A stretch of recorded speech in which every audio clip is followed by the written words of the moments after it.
What you typically find within a company is it's had some success based on an existing product line.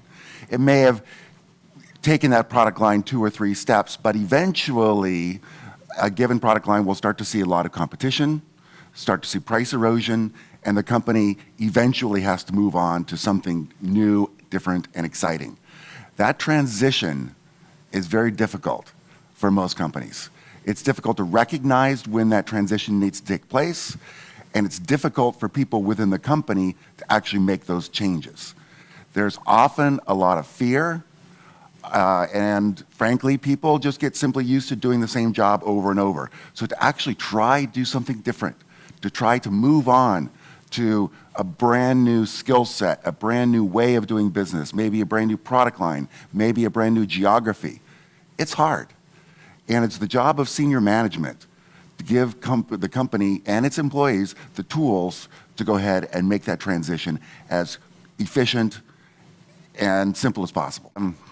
Innovating is like starting a brand new company within a company.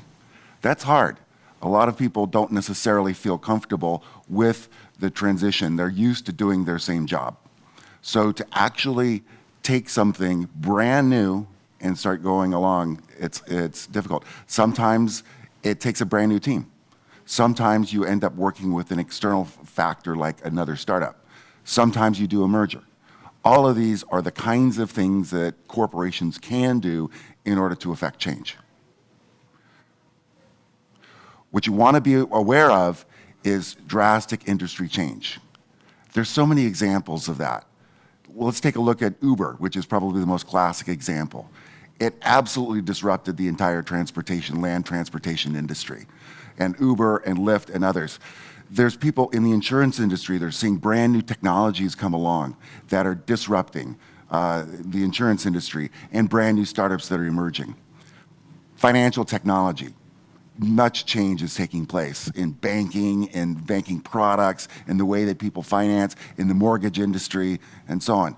You need to be aware of these brand new technological innovations and to keep up with them overall. And that's what we're going to teach you as part of this course.